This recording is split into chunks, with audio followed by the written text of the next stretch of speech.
Clean the laser head. Remove the lower cover of the laser head. Remove the laser head nozzle module. Remove the protective lens module. Seal the focusing lens opening with tape. Remove the focusing protective lens retaining ring.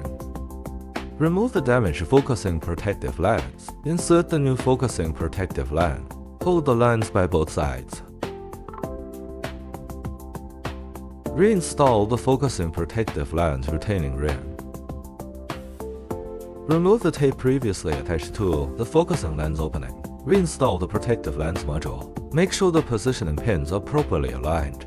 Reinstall the nozzle module.